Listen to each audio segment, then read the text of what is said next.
Years ago, President Hosni Mubarak was promising that he would step down at the end of his term come September, but that did not satisfy demonstrators who turned out once again in force in Alexandria, in Cairo, in other cities this day. But then we saw the emergence of more pro-Mubarak supporters on the streets, and we have seen some rather pitched battles that have been fought. There you see Molotov cocktails thrown outside the Egyptian Museum in Cairo, right on Tahrir or Liberation Square, water being sprayed to try to douse those flames. Not a serious threat, but certainly if one of the protesters was hit with one of those, serious injury, and a lot of protesters have been injured. As we continue our breaking news coverage of the violence, I want to welcome you to Prism. I'm Jim Clancy, and we have with us for this hour Hala Garani joining us live from Cairo tonight.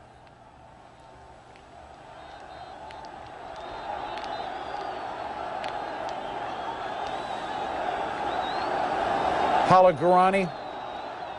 I can hear you, Jim. Yeah, what's the situation that you're seeing? We're looking at some of the pictures earlier today when horses and camels were ridden into the anti-Mubarak demonstrators and pitched battles broke out. You were there, weren't you?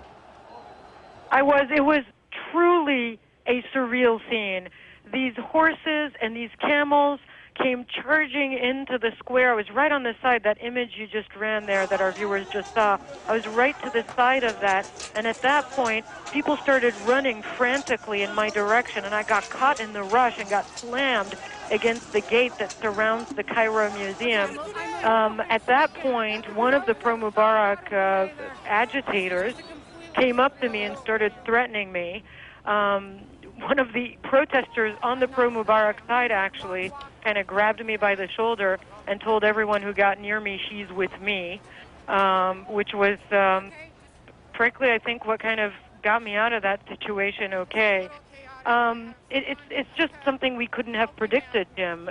These pro-Mubarak protesters, agitators, whoever sent them, coming into the square. At one point, we saw them from our overlooked position moving into the square. We knew then that it was going to turn ugly when these two groups of people were going to meet. And you're seeing here rocks being thrown, projectiles being used. We saw protesters with gashes in their forehead and blood flowing out of wounds on their heads. And I've heard from reports from my colleagues that a makeshift hospital has been set up to treat the wounded. We're hearing various figures, dozens up to hundreds of people possibly wounded in these clashes. This is really a crisis, a major crisis for this country as we see these two sides battle it out. Frankly, in the pro-Mubarak demonstration, there were thugs intent on causing trouble. There was no doubt about that, Jim.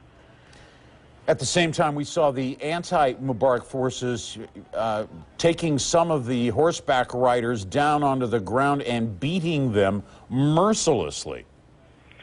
You know, that was not my vantage point. I've seen the pictures and the video in the same way you have on the other side. These are the two groups that ended up clashing, Jim, are the two hardcore groups and supporters on either side. That is what created so much of the violence. When night fell, the Molotov cocktails were being tossed by the pro-Mubarak side. And some of the water cannons or the water sprays being used by the military, we understand, were to put out those Molotov cocktails. And you're seeing those pictures there. Some of the water cannons were used to put out the fires rather than disperse the crowd. But let's make one thing clear. The military might be present in the square right now, in Tahrir Square, but they are not intervening. They are mostly standing on the sidelines. This is one water cannon being used to put out one or two small fires, but there is no strategy to go in there and control this situation. Right now there is a tiny lull, although I did hear a gunshot just a few minutes ago, but there's no telling now that night has fallen and the daylight has faded along with any clarity as to how this will all end, Jim. Hala Garani there, reporting to us there live from Cairo. And Hala, stand by. We'll be coming back to you this hour, certainly. Also there, right in the square right now, is our own Ivan Watson. Ivan.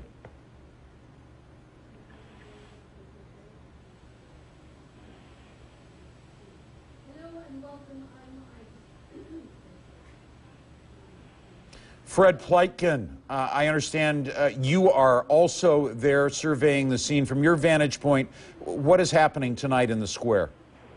Hey, Jim.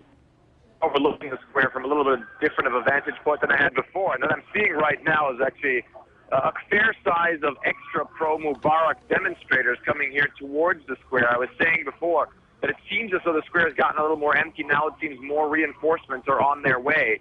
What I'm seeing, Jim, is about several hundred people walking past where I am or below.